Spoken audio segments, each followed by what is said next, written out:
Welcome to the Path Talk Show, and today I have a great guest. He's a professional MMA fighter, a professional boxer. Welcome, Luke Tyson Jacob. Thank you. Thank you, Justin. Thanks for having me on. It was quite funny because, like, an hour ago, we were just like saw each other at the gym, and I forgot to actually remind you that the session is today, Yeah. and you thought it was Thursday, and you quickly just rushed down here, and I just remember you didn't have a shirt to change in. Yeah. I was like, we're on tomorrow, and you're like, no, it's today, and I'm like, oh, what the hell? Lucky, I was meant to have physio at 3. Lucky they pushed it back to 3:30, but lucky I seen you. It's So it's good. amazing how coincidences work. It Because I wasn't is. even meant to be at the gym at that time. It would just all fell in line. Yeah, it's funny because I don't know, because I saw Azza training downstairs, and for whatever reason, I felt like you were downstairs with him. Yeah, And then when I yeah. went down there, I saw you there, and it was like, yeah, perfect coincidence. Yeah. I was meant to have a session with him, but lucky I wasn't really feeling it anyway. I was just there to hang out. That's mad. But yeah, uh, uh, yeah, good to spot you there. Yeah, for sure. I would actually like to take a different approach from a lot of podcasts. I love to obviously speak about faith, and I would like to get to know you about your testimony where you probably were born into Christianity, I'm assuming. And did you ever drifted away from it? And what was your lifestyle prior to drifting away from your faith? Yeah, so I was born into Christianity. I've got quite a bit of stories. And I've got quite the testimony, I believe, and I haven't really touched on it. I haven't really spoken about, my life, my complete life, only because I've got like a business now, and like I'm a mortgage broker, and I don't want to scare Nick sitting over there so innocently about some of the things that I've done. You know what I mean? So, but yeah, we'll touch into it. But yeah, like I was born into Christianity, so being as Assyrian, and so we are like indigenous. We are the indigenous people of Iraq. But I was actually at a talk the other day where this doctor from Sweden came. She's an Assyrian, and she said, "Stop telling people we're indigenous people of Iraq. Start saying we're Assyrians from Assyria." But anyway, so we're Assyrian, and we're pretty much every Assyrian is born into like the Christian faith. Um, and yeah, so I was born into it. Obviously, my mum used to take us to church every Sunday. Um, I started going Bible studies with my mates when I was like 14, 15. And then like, we would have like little competitions about like who's not gonna swear and for how long, who's not gonna like fondle themselves and for how long. Anyway, so we started doing that, and when I hit about 16, 17, my life before, like when I sort of I feel like I've always had Christianity. So I can't say my life before or after Christianity, because I've always known the presence of God was there. Yes. It was more the presence of the Holy Spirit not convicting me, or me ignoring that conviction. Do you know what I mean? That's deep. Yeah. So that was quite deep, eh? But Yeah. anyway, um, so when I was about 16, 17, obviously growing up in the area that I grew up in, which was Fairfield, and this is not me condoning anything that I've done or anything that I did. And like, I'm not going to try and talk too much, because I still do have people that I know that are still in this life. So I don't want to talk down on them, and I don't want to expose them for anything that they've done. But yeah, when I was like 16, 17, we grew up obviously in the area. We grew up looking up to these, like I never looked up to people that were doctors or businessmen or, like educated people. I looked up to pretty much gangsters. Um, and not because like I was raised in like a poor household. Like my mum and dad were like beautiful people, hardworking people, respectable people, and they raised me like with like the best intentions for me to be good. You know what I mean? But I Yeah. just sort of steered away. Did you go to Fairfield High School?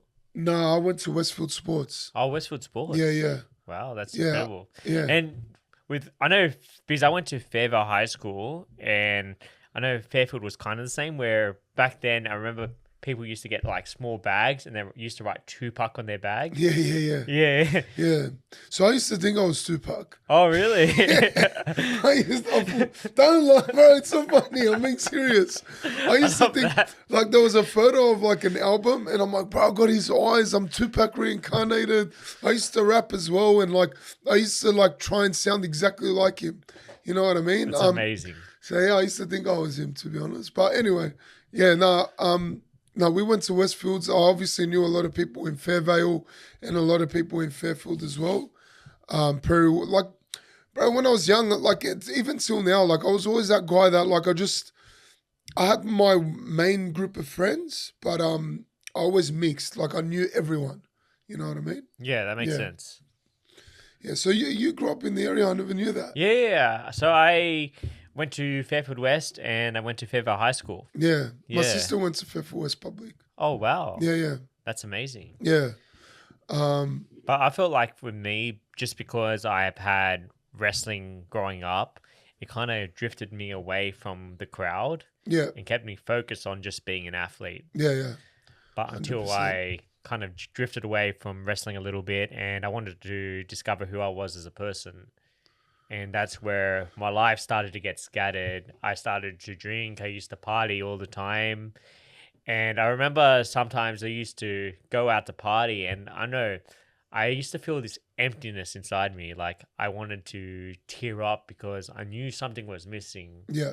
but I didn't know what it was Yeah. until I came to God, received the presence of the Holy Spirit convicting me and being consumed by it. And then from I realized that missing thing was like God and his spirit within me. Yeah. That's what completely changed me and made me feel more fulfilled as a person. Yeah. So were you raised as a Christian? Yeah, so my parents were born Catholic and they took me to church at a young age. Then I stopped going at a young age as well. But I was quite like the outcast kid as well, where I still have dyslexia and I had a speech impairment. So I used to get bullied as a kid, trying to fit in, and I couldn't really fit in with other people. But I remember we went to this point where you were talking about swearing before, and I started to swear just to try to make friends with these kids. Yeah. But they continued to bully me Yeah. until I had this like experience in my garage where my sister and I were swearing to each other in the garage, and then she left the garage, and then something told me deep within is like, if you continue swearing, it's like a leeway into hell, like you're leading in temptation to sin. Yeah. And from that moment, I actually stopped swearing throughout my whole entire school Wow. time. And people thought I was quite interesting for not actually swearing, because usually back then in high school or even in primary school, it was cool to swear. Yeah. But because of the Holy Spirit convicting me, it stopped me swearing throughout the entire school time. Yeah. From, I think it was year 1 till year 12. Wow. How come you went to Fairvale if you did wrestling in high school? Like, why didn't you go Westfields? I think the big thing as well, because I had dyslexia and I used to go to a special class, but also because I had the privilege of going to a special class and I wanted to focus on doubling down on my wrestling, I didn't have to focus too hard at school. Yeah. I could just focus on doubling down on my wrestling. Yeah. Hence why I didn't try as hard in school. So you never used your wrestling, like when you were getting like picked on or bullied or whatever. You never took these guys down. And I did at one point. So it was funny, in year 7, I was actually bullied. And I actually took down this kid and I choked him out. No way. Yeah, I knocked him out. And then ever since I choked him out, no one touched me ever since. So when did you start wrestling? So I started when I was 11 years old. Wow. So when's that, like year 5, year 4? So I was year 5 when I first started. And I was just like, it's actually a funny story because my cousins were into WWE. And they used to love watching The Rock, The Undertaker, etc. So we started wrestling in my nan's hallway. Every Friday night after wrestling, we'd be wrestling in the hallway, throwing each other into walls. That's Jaden. Yeah, okay. Yeah, and then from there, I was like, you know what? I want to start wrestling. So I went onto the internet, and back then it was dial-up internet. Yeah. Yeah. With that modem sound. Yeah, that dun dun, exactly. Yeah. Yeah, that annoying sound. Yeah. And then I found a place in Cabramatta PCYC, Yeah. and I thought it was professional wrestling. Yeah. Okay. So I dressed up in my first session like The Undertaker. No way. Black jeans, back singlet, chain, bandana, gloves. And the coach looked at me funny. I was like, this is not like professional wrestling. This is real wrestling. So I did my first session in black jeans and a singlet. Have you got a photo of that? I That have. would have been like good, like a funny memory to have. Yeah, it would be. I have similar photos of me dressing like that, but not exactly like that. Yeah. Yeah. Wow. That's funny. Yeah. It's hilarious. But I'll get to I would love to know more of your story through like school as well and what happened with you. Yeah, so like that, one thing that you said with wrestling and the discipline and stuff, like I grew up playing rugby league, and I spoke about this like the other week where like rugby league, soccer and all that, they don't teach you that discipline and like respect, and it teaches you different stuff, you know, like so yeah, I didn't really have that from like wrestling or BJJ and stuff like that. Yeah, I grew up playing rugby league. I made it to Parramatta, like the junior leagues, like Harold Matts and stuff like that. But then like I said, I grew up like idolizing the wrong people. And yeah, I sort of just gave away like rugby league. I just threw it away, and I started sort of hanging out with the wrong crowd. You know, like at the time, like we would like smoke weed or whatever, and think like in my head, because I thought, you know, I'm Tupac. I used to think, yeah, this like Tupac talks about smoking weed all the time, you know. So like smoking weed, like when we was like 16 or maybe 15. I don't know, fuck, I don't even know where to start. Yeah, I don't know, like. I was hanging out with the wrong crowd already, idolizing the wrong people. You know, like we would have like 30, 40 of us hanging out at like Stocklands Teaway or the, you know, behind Greenfield Park Shopping Plaza, hanging out in Fairfield, hanging out like in Wakeley, like, and then there was like all these different little gangs, like street gangs. So yeah, I started like dabbling into like just minor bad stuff. Like I never used to sell drugs or anything like that, but like, you know, hitting people, bashing people, you know, just doing like stupid stuff you do as kids, you know, like going in on house parties back when house parties were a thing. And like, you know, if people didn't want us there, then like rioting there and just stuff like that. And then like I fell even deeper into it. Like when I was 16 years old, I got kicked out of school. My mum got me a job with her because she didn't want me to be like unemployed and just hanging out in the streets, because I think like my mum sort of seen where I was veering off into. So she got me a job with her, and at AMP, like they're an insurance company, just doing data entry. And like at the time my boss was 32 years old. We ended up getting into like a sexual relationship. Really? Yeah. And then like she's like sort of cooked my brain, and she's like, oh, like I've, you know, like she was divorced, but she was saying stuff like, I love you and you're my soulmate and you've made me find love Is again. that when you had like blonde hair? No. I still had black hair. I had black hair. I had a head full of hair as well. Yeah. But yeah, she's like, yeah, all that stuff, and like that sort of kicked me off into wanting to like save people, you know what I mean? And I'll touch on this a little bit later on, but like I've got this thing where like if someone I know is struggling, like I want to be their savior, but like I'm not, I can't. If I'm saving everybody, I'm breaking myself. But anyway, so she ended up cooking my brain. She ended up like after like a year, she ended up just cutting it off, and then ended up telling my mum. So then I ended up finding out where her like brother-in-law lived and stuff like that, and I was 17 at the time. Anyway, stuff happened. I ended up going to court for like malicious damage, assault, blah blah blah. Like to the brother-in-law, not to her. I ended up beating that because they lied on their statement, saying that like me and her never had a sexual relationship, blah blah blah. And that was a really uncomfortable thing because I had legal aid at the time, and the legal aid is like sitting where you are, and I'm sitting here, my dad's sitting there, and the legal aid's asking me these weird, uncomfortable questions with my dad right there, asking about the sexual relationship because like that was our thing to win. Like if you lie in the Yeah. statement, you're lying about everything else, you know. So he was asking me uncomfortable questions, and I was like, "What the hell?" Anyway, I ended up like my first court case, like the first court date there. I had like a mullet, and then the judge I laughed at the judge or something because she's like, if you do anything wrong, I'm like itching to throw you inside a jail cell, and I laughed because I'm like, you're acting like I'm a Mm. criminal. It's my first thing, you know. So I laughed, and she ended up kicking me out of the court. And then the second, third one, like it was funny how it shifted.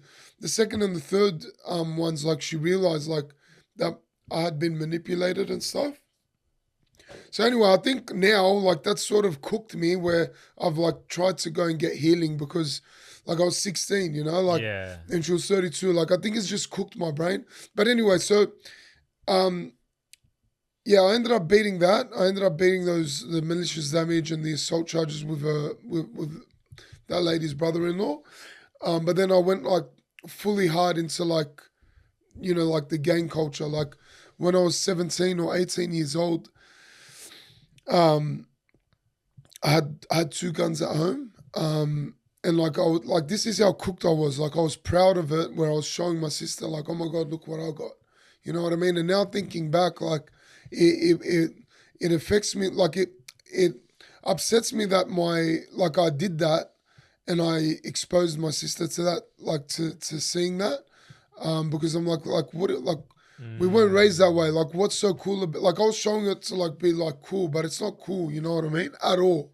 And have you spoke to your sister since about it, No, or not really. Not. It's like it's sort of like that. it's This like whole under the rug? yeah, this whole part of my life has been like swept under the rug. Like when we argue, she sort of says like I put her and my family through shit when I was younger. Like she brings it up still, but like Yeah. yeah, I haven't really spoke about it. But anyway, yeah. So we like I had that, and then like one day my mum was cleaning my shoe boxes. I had them in like I had the guns in my shoe boxes. Oh I had wow. I think it was a 45, and the other one was a 9 mil or something like that. Anyway, they caught me with it, and like my sister messaged me saying like mum found your guns, and I was like 18. I started stressing. I That's was like, oh, what crazy. the hell? Anyway, I went home and like my dad was there. Like the guns were in the freezer for some reason, and like instead of like full like belting me, like he actually sat down with me and just wanted to have a conversation about what I was doing. So anyway, like that happened, and there was like I don't know, there was like heaps of times where like I just got into some bad shit, like really bad stuff. Um, and there was another time where like I'll start talking about where my Christianity kicked in. So anyway, I was a part of this like whole gang culture, hanging out with like bad people, and then like idolizing them. I would read books. I would read like books, like about Australian bikies, gangsters, and there was something else. I would read Mm. it and try and find out where they sort of stuffed up, so I wouldn't get caught the same way that they got caught. Like I was Yeah. fully into this, like Wow. yeah, fully cooked. I was like, bro, this is where they stuffed up. I'm not gonna do that mistake. I'm not gonna do that. I seen a good idea. I'm like, I'm gonna take from that. I seen a bad idea. I took from that, so I don't make the same thing that like I don't do the same moves that they did. Like I was fully invested in this. Wow. Um, so yeah, like then like obviously like I'm reading about all these guys and they got guns, and then I had the opportunity to buy, so I got two, and then in my head I'm like, oh, this is cool, you know, but it wasn't, and it's disgusting, and I hate that I actually did all of this, but I guess like it makes you the person you are today. But Definitely. anyway, so there was a time where so during that court case with the malicious damage, like I blew up some cars and stuff. That first court case, I blew up some cars and blah blah blah. I was praying to God that I get off scot free, and like I'll change my life and blah blah blah. And this Mm. is what I mean, where I knew who God was, but I didn't have the conviction of the Holy Spirit. Yes. So anyway, I got off scot free, but I didn't learn my lesson. I went deeper into everything. Started hanging out with even worse people. Started having even worse enemies. Okay, so I was like, yeah, like I had like at 17, 18 years old, I had some really bad enemies where like I could have been killed. Like that's how bad it was. That's And insane. this is back at a time where like I'm 34 now. This is like I don't know how old, like 17, 18, 14. This is 16 years ago. No, I'm not talking about now where like people are just going and shanking people. Like it wasn't that. Like it's not like how it is now where we hear about a new shooting every day. But like the threat was there because it was so real. Like I knew what these people were capable of because the enemies I was making, because I knew what the people I was hanging out with were capable of. So like it got really bad to a state. Anyway, I'll get into it. But anyway, there was another time where like this guy owed my mate a bit of money. And like my mates were at uni and stuff like that, and like they came to me like as like the guy to sort of sort it out for them. So he owed him a bit of money, and I think he dudded him for like roids or something, like they were dud roids. Anyway, I met up with the guy. I ended up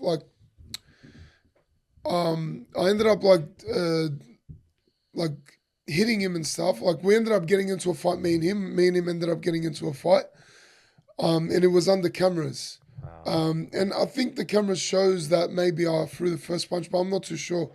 I can't remember. It was a while back, but I ended up getting arrested because that guy ended up going to the cops and pressing charges. And I remember while I'm in the holding cell, like that they put you in the police station.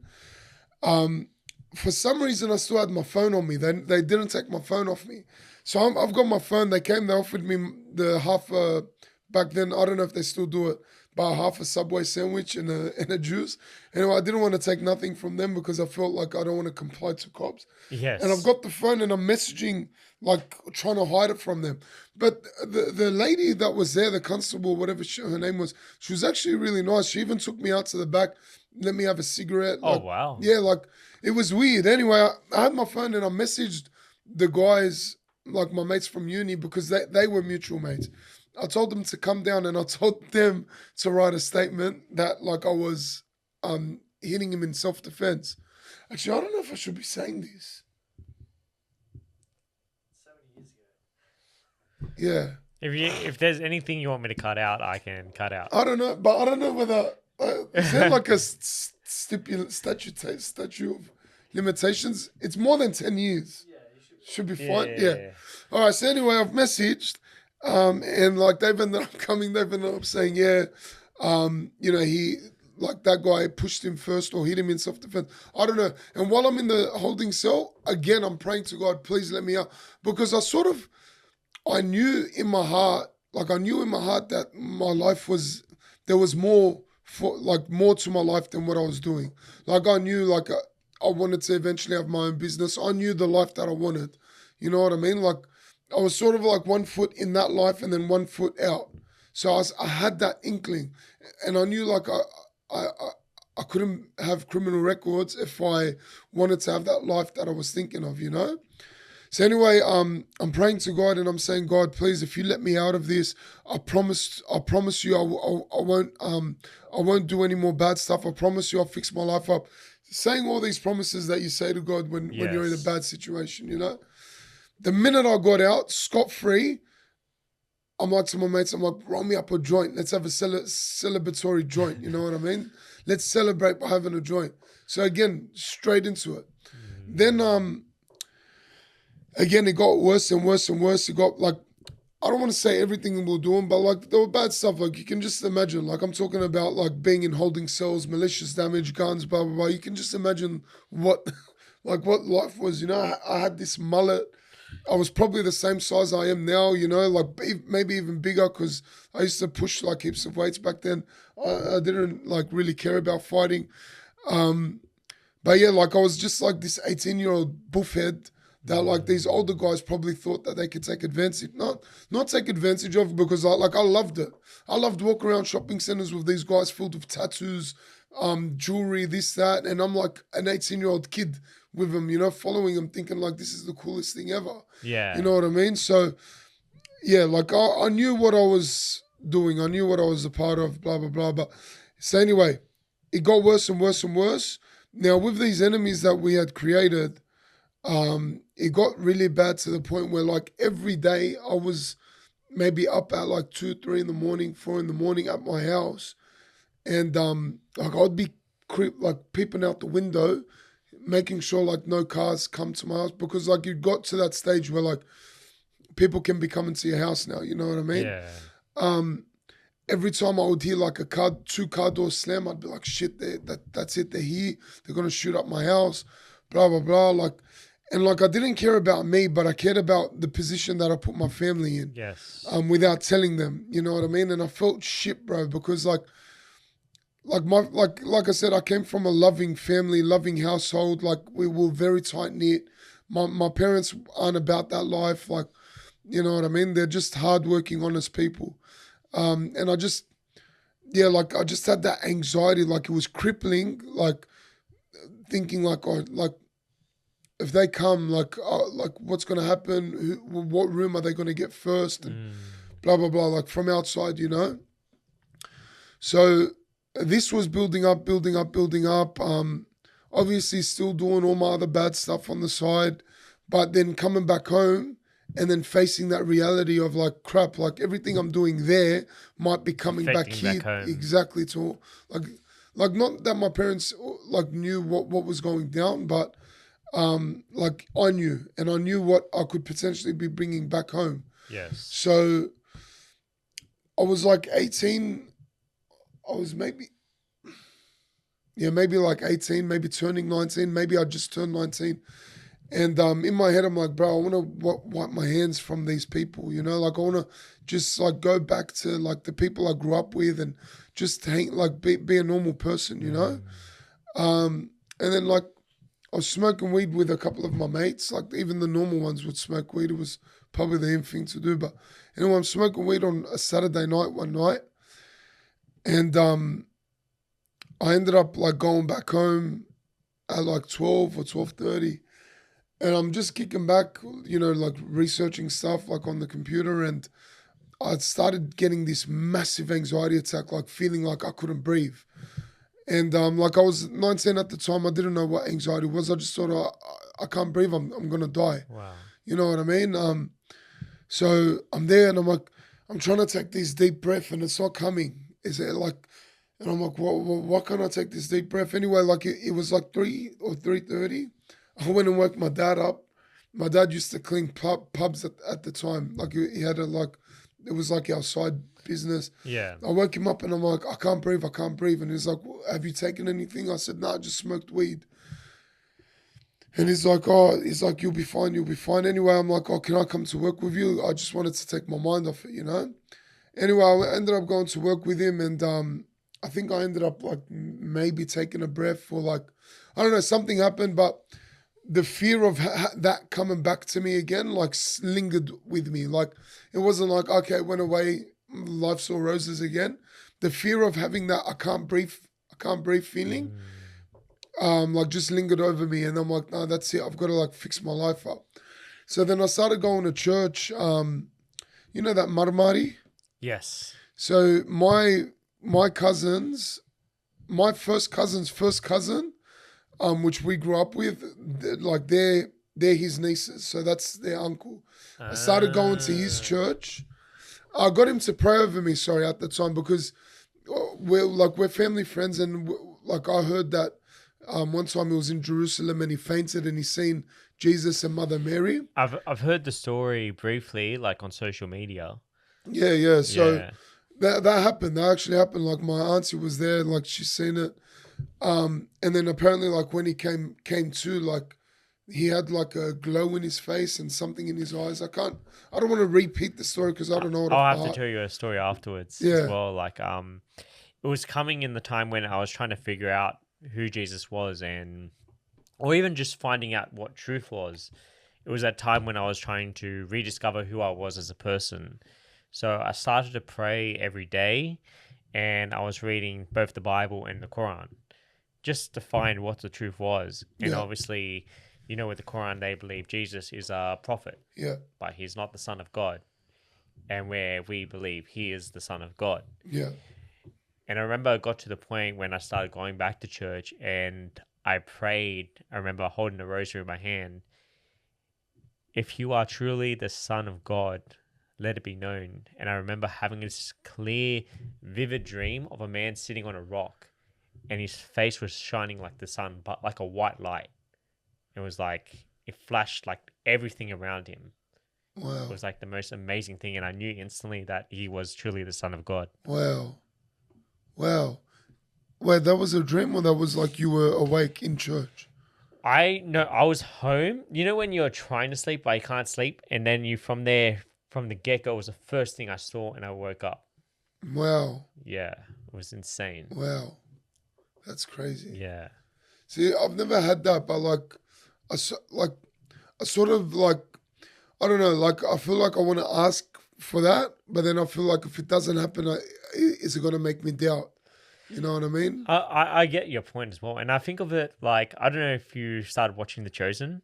I started out I'm only a couple of episodes in. Okay, so I like this little part with little James, and he was the guy with the walking stick, and he wanted to ask for a healing, and Jesus says, because you have seen and I didn't give you the healing, your reward will be great in heaven, because even though I didn't give you this healing and I gave so many other people and you still had that faith, is a miracle within itself. Yeah.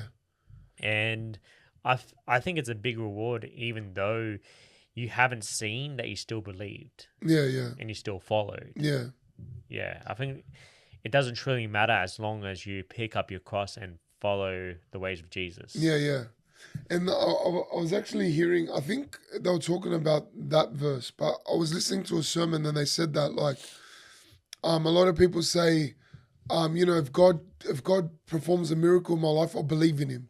Or if God does this, I'll believe in him. And then the person that was preaching, I think it was a pastor, he said, when God was alive, he was performing miracles. People seen and they still did not believe. That's true. He's like, so how can you say, if he performs this miracle, I'll believe in you more? Like, no, you won't. Yeah. You know, like even the rabbis. yeah, they seen and they didn't believe.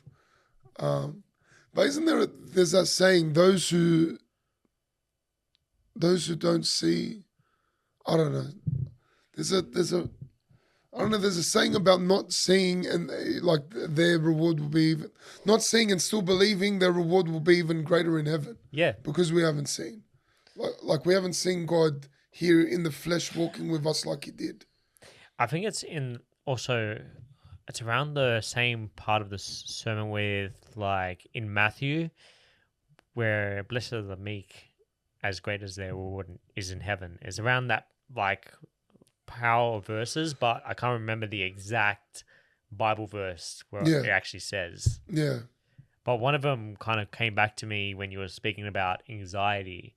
And it's like one of my favorite ones, especially when times are tough, where the scripture goes, come to me for those who are weary and heavy laden, and I will give you rest. Take my yoke upon you and learn from me, for my yoke is easy, my burden is light. Yeah. I found that always gave me a lot of comfort during those difficult times. Yeah, yeah. Yeah. I'm familiar with that verse. But with me, it's a bit weird. Like, I'll read the Bible and, like, I feel like it doesn't hit me. You know what I mean? Like, I know, like, in the Bible, it says, do not worry 365 times. Yes. And, like, my Bible study teacher was like, that's for each day of the year, you know? Yeah. And they say, like, how God is the worldly counselor. You go to him when you are weary, when you do need to talk. So, yeah, that's why, like, with my anxiety, I didn't go to... see, I'm weird. Like, I'll be like, if I read the Bible, it doesn't hit me. But then, like, I have complete faith in God where, like, I never went to see a counselor. I never took antidepressants. I never took anything for my anxiety because I'm like, God will take it from me when he feels like he'll take it from me, and I'm living the right life. I'm not Yeah, gonna for sure. go right back into, like, I feel like anxiety can be a good thing as well because it's preventing me from doing bad things. And do you feel your relationship grows stronger with God every time you go to church and also when you pray?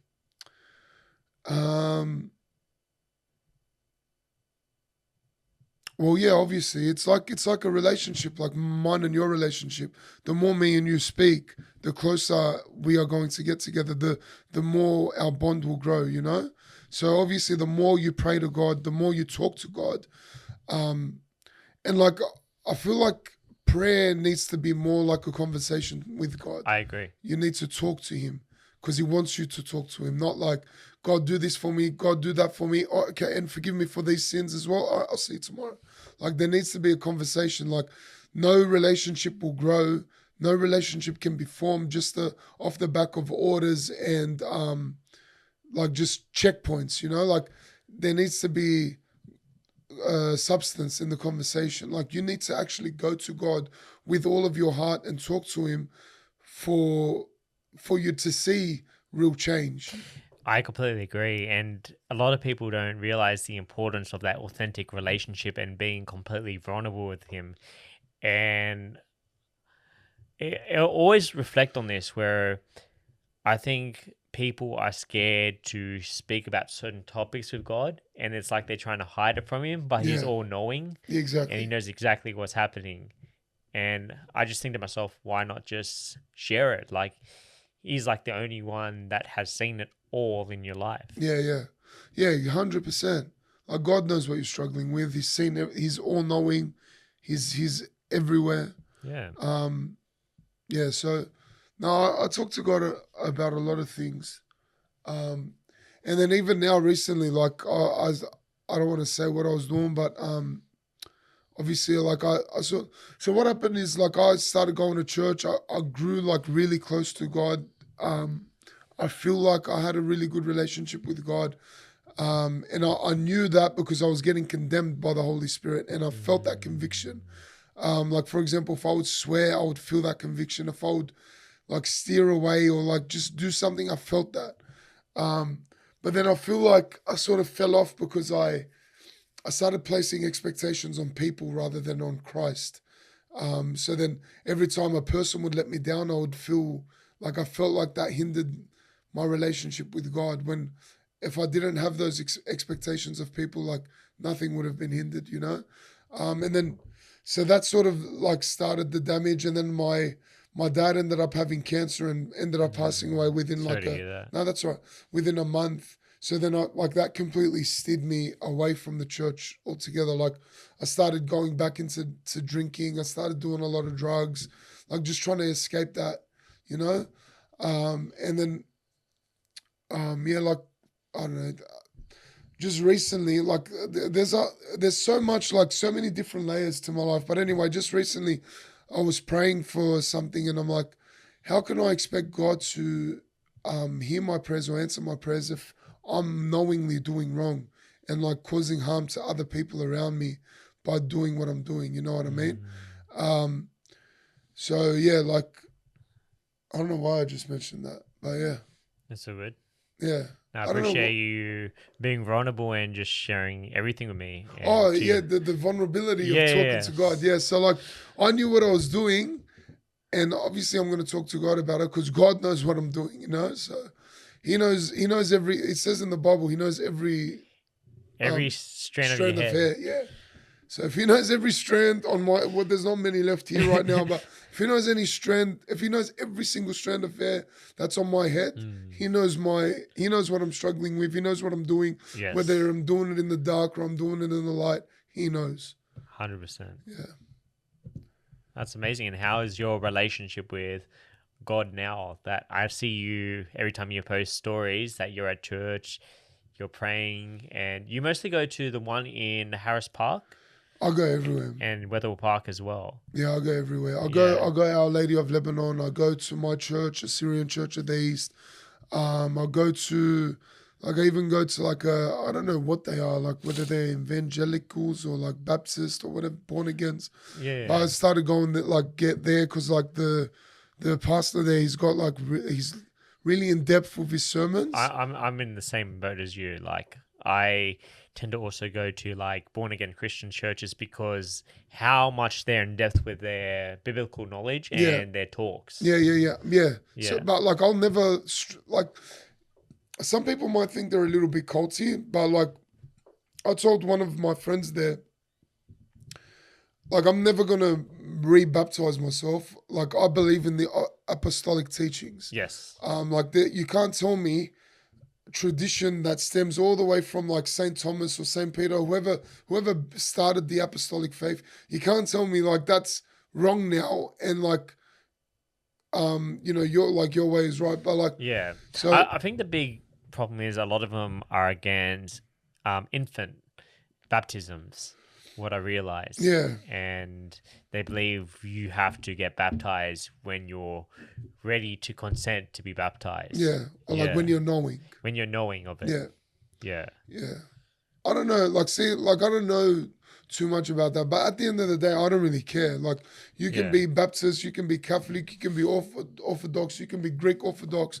I don't care. Like, I just see us all as Christ believers. Like, 100%. we are believers of Christ. All brothers and that's it. sisters in Christ. Yeah, exactly. I like something Murray Emanuel said, and he says like,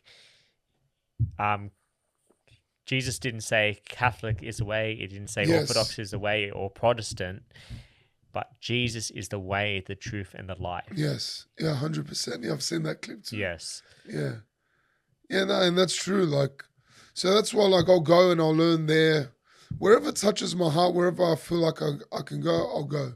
And I like with the Maronites, they do this thing where they feed the homeless on Sundays. I've started doing that. That's amazing. I'm just trying to do better in all aspects of my life. Like, I still fall. Like, recently, I see, I don't want to like get into this layout because I'm gonna be talking for another 30 minutes again. But like, okay. so recently I went through a divorce and blah blah blah. Like, I took up fighting, thinking like that's gonna be like my identity, and like I pretty much was using fighting as an escape from like whatever I was feeling at the time. And then I was drinking as well, and then I wasn't really facing what was going on. I started facing it before one of these fights that I had.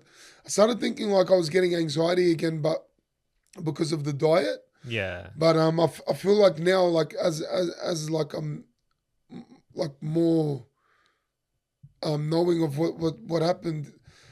I feel like I had so much bottled up emotion inside, and I was using so many escape methods that I wasn't really dealing with my emotions. So then. That's why the anxiety was hitting me. But it was weird because I'm like, I'm not drinking, I'm not smoking, I'm not vaping, I'm not doing drugs. I'm living like a healthy lifestyle. Like, why am I getting anxiety now? Leading up to a fight as well, when usually all I'm thinking about is a fight. But at the time, like, I was trying to make amends with my ex. I was like, just trying to make right. I was trying to do right for the wrongs that I'd done. Yes. And it was like, I was really being convicted. Like, I would be running the Bay Run. And me and my ex used to do the Bay Run all the time. I'd be running the Bay Run, and like I went from like not even thinking about her feelings or her emotions for 2 years to like all of a sudden like, oh my God, I broke the heart of somebody that wanted the best from me, you know?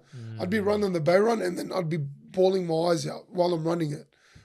So I was really being convicted. I started going to church then, and it was because of like these guys I was hanging out with at the time. We were doing wrong together, but then like we're also like Christian, but we're doing wrong. Like, we'd go to church on Sundays, but then, do like other stuff Monday to Saturday. You know what I mean? And then like off the back of that, I'm like, well, I can't be doing that stuff no more, because I can't be going to church and praying to God and asking God to like heal me if I'm going and doing that stuff, So I completely cut ties with that, with whatever I was doing. I'm like, you know what, like, I'm gonna start my own business. I'm gonna like do the things that I promised everyone I was going to do. I'm gonna do them now. Like, enough's enough, pretty much. So like off the back of that, I feel like my relationship with God is strong. It's probably not where it needs to be, because I feel like I'm still like dealing with a lot of emotional trauma. and I'm not giving that to God when I know I should be giving that to God. Amen. I feel like I'm still hiding it away. Maybe I don't want to let go of that yet. I don't know what it is. I think within due time. Yeah, but my relationship with God is, it's like it's better than what it was before. But I've always like it can be better, you know. I have one last question before Yeah. we finish. For someone that's going through a similar situation to what you went through, and I think it's a great testimony in itself because you're able to connect with people who were in your situation. What advice would you give to them? Yeah, so like I feel like I can relate to anyone that's going through anything, whether it's heartbreak, divorce, family breakdowns, gang culture, street life stuff, hanging out with the wrong crowd. Um, it would depend on where the person is. Like me and you, for example, we grew up in a Christian faith, so we had an idea of who God was. Yes. I just steered away from it, you know.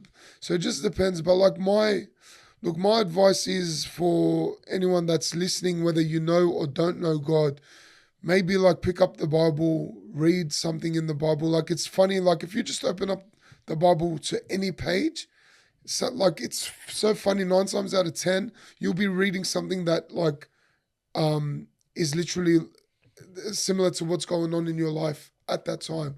You know what I mean? So maybe just pick up your Bible, surround yourself with good characters, because even in the Bible it says even like bad character corrupts good people or something like Yeah. that. You know, St. Paul said that. Yeah, he So, did. Or Saul, before he became St. Paul, Yeah, he used to live a different lifestyle before he turned to Christ. And Yeah. Christ actually made himself known to him. yeah, And he changed like instantly after like being blinded for 3 days and then from there moving to the mountains to get immersed into Christianity. yeah, yeah. So I think he said that like bad character corrupts good morals.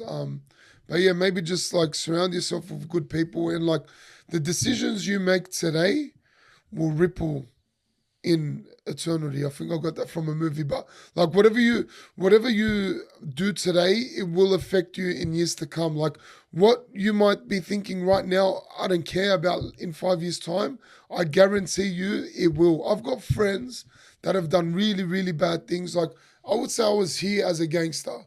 I've got friends that have been here. Like they've done whatever you can Wow. think of. They've done it.